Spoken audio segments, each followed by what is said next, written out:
Hello friends, welcome back to your own channel Doubtbuster. In this particular video, we will be talking about Sputnik V, a Russian made vaccine, and how it is more efficient compared to Covishield or Covaxin. So if you are interested in this video, so stay tuned with us.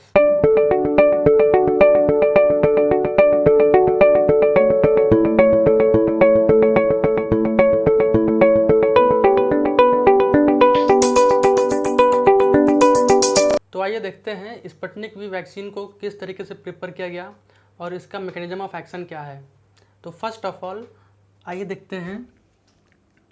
Suppose it is a corona virus SARS कोविड-19 और ये उसके spike proteins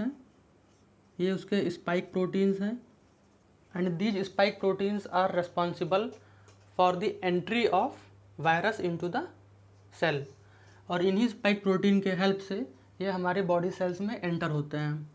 तो these are spike proteins,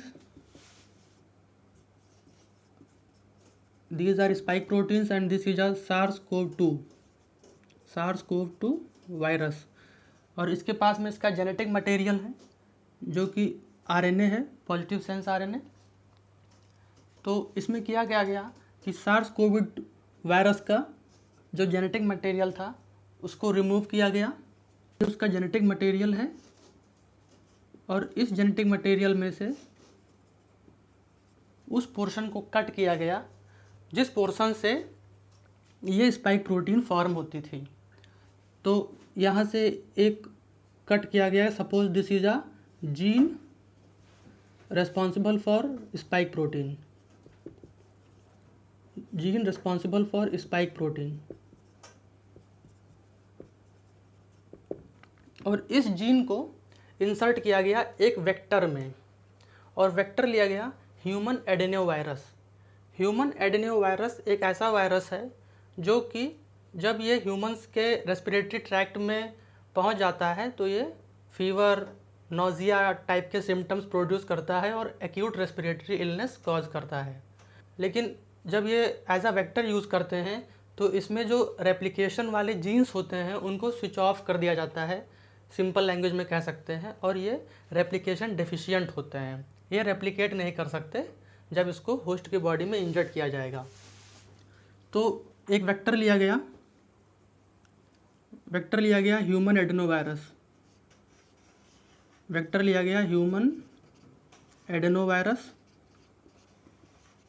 और ये replication deficient virus था। और क्या किया गया, by the help of RDT, इसके जीनोम के साथ में ये जीनोम जो हमने कट किया था, जो कि कोविड वायरस के स्पाइक प्रोटीन के बनने में हेल्पफुल था या उसके लिए रिस्पॉन्सिबल था, उसको हमने इसके जीनोम के साथ में स्टिक कर दिया, उसके साथ में लाइगेट कर दिया। तो सपोज ये ब्लू कलर से ये जीनोम है एडेनोवायरस का, और इसके साथ में इसमें कहीं से by the help of RDT इसमें स्पाइक प्रोटीन के लिए जो जीन रिस्पॉन्सिबल था कोरोना वायरस में, उस सेगमेंट ऑफ जीन को इसमें ऐड कर दिया गया। तो ये बन गया the main ingredient of the Sputnik V vaccine. इसमें किया क्या गया, स्पुतनिक वी वैक्सीन में इसमें दो डिफरेंट वेक्टर यूज़ किए गए, क्योंकि जितने भी वैक्सीन्स अवेलेबल हैं इंडिया में, चाहे वो कोवैक्सीन हो या कोविशील्ड हो या स्पुतनिक वी हो, इन तीनों वैक्सीन की डोजेज 2 टाइम्स की हैं। 2 बार इनका डोज है, 2 बार ये एडमिनिस्टर किए जाएंगी।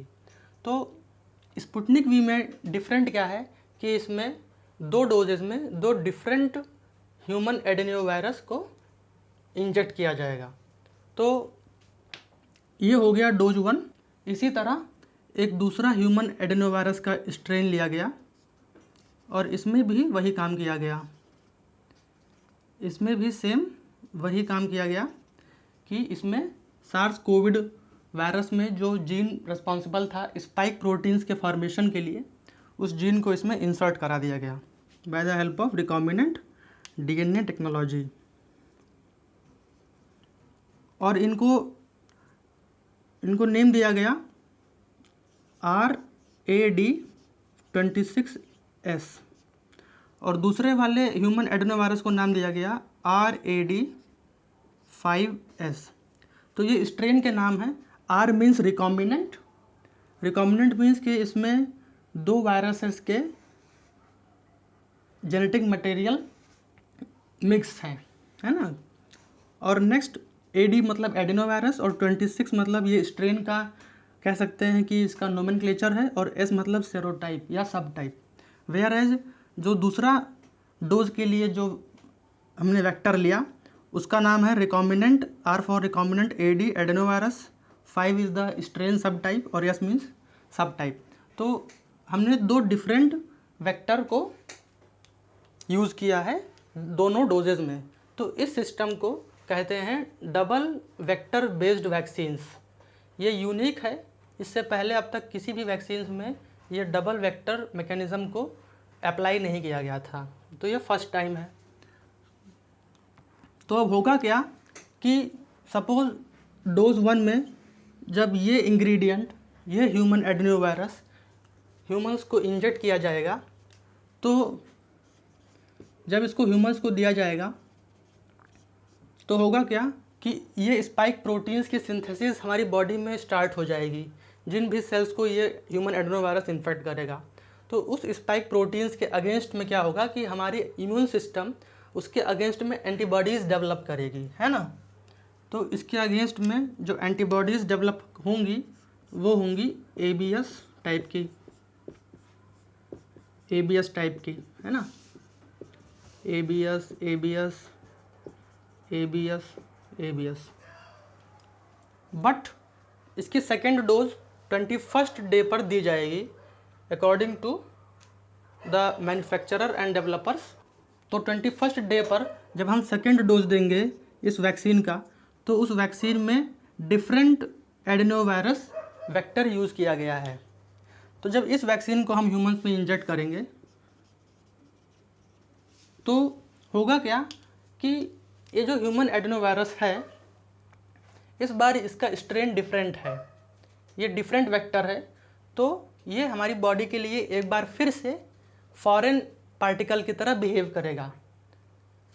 अगर ये सेम वेक्टर होता जैसा कि कोविशील्ड में है, कोविशील्ड में सेम वेक्टर को ही यूज़ किया गया है दोनों डोजेज़ में, तो होता क्या है कि सेकेंड डोज में जब उसको एडमिनिस्टर करते हैं कोविशील्ड को, तो उसके अगेंस्ट में एंटीबॉडीज़ हमारी बॉडी में पहले से ही डेवलप रहती हैं, तो वो बहुत ईजिली उसको डिस्ट्रॉय कर देता है। हमारे बॉडी में जो एंटीबॉडीज़ बन जाती हैं पहले डोज के बाद में, एक्चुअली में केवल स्पाइक प्रोटीन्स के अगेंस्ट में एंटीबॉडीज़ नहीं बनती, बल्कि ह्यूमन एडेनोवायरस भी कुछ ना कुछ प्रोटीन्स फॉर्म करेगा, है ना। वो भी कुछ एंटीजन प्रेजेंट करेगा ऑन द इन्फेक्टेड सेल, तो उसके अगेंस्ट में भी एंटीबॉडीज़ बन जाती हैं। तो अगर हम सेम वेक्टर यूज़ कर रहे हैं दोनों डोजेज़ में, तो दूसरी डोज उतनी इफ़ेक्टिव नहीं होती है, क्योंकि उस वेक्टर के अगेंस्ट में ऑलरेडी सो मैनी एंटीबॉडीज़ हमारे बॉडी में फॉर्म हो चुकी हैं, तो सेकेंड डोज उतनी इफ़ेक्टिव नहीं रह जाती।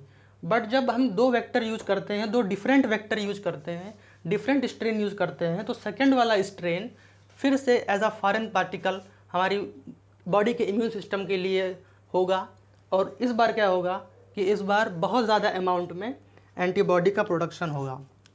तो पहले से ही ये एंटीबॉडीज़ प्रोड्यूस हुई थी स्पाइक प्रोटीन्स की, लेकिन जब सेकेंड डोज दिया गया तब इसका जो एंटीबॉडी का जो टाइट्रेशन होगा या उसका जो ग्रोथ होगा वो बहुत ज़्यादा होगा, बहुत ज़्यादा एंटीबॉडी फॉर्म होंगी, एंटीबॉडी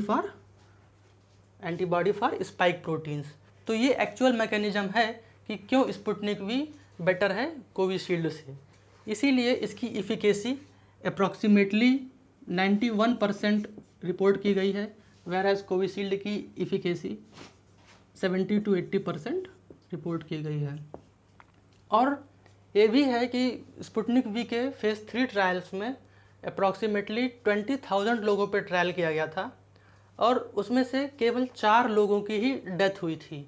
और बाद में ये पता लगाया गया तो उस डेथ का रीज़न कोविड वैक्सीन की वजह से नहीं था, बल्कि due to some other reasons due to some other disease उनकी डेथ हुई थी। तो एक्चुअली में स्पुतनिक वी टोटली सेफ़ है और इसको परमिशन भी मिल गई है इंडिया में मैन्युफैक्चर होने की। तो ये बहुत जल्द अवेलेबल होगी। जल्दी से जल्दी वैक्सीन लगवाना ज़रूरी है, चाहे वो कोवैक्सीन हो, चाहे कोविशील्ड हो, चाहे स्पुतनिक वी हो। एक्चुअली इस वीडियो को बनाने का मतलब ये नहीं था कि कोई वैक्सीन अच्छी है और कोई वैक्सीन बुरी है। इस वीडियो को बनाने का मेन मोटिव था फॉर ओनली एजुकेशन पर्पज़। और सभी वैक्सीन्स उतनी ही एफिशिएंट हैं। सभी वैक्सीन्स आपको कोविड होने से बचाएगी और आपको सेफ़ रखेगी। इस वैक्सीनेशन ड्राइव में आपको जो vaccine as soon as possible आपको अवेलेबल हो जाए, आप उसे लगवा लीजिए, ताकि जल्द से जल्द इस कोविड पैंडमिक से हम लोग फ्री हो सकें। अगर आपको ये वीडियो अच्छी लगी है तो इस वीडियो को लाइक करिए, अपने दोस्तों में शेयर करिए और इसको सब्सक्राइब ज़रूर करिए चैनल को। Thank you for watching.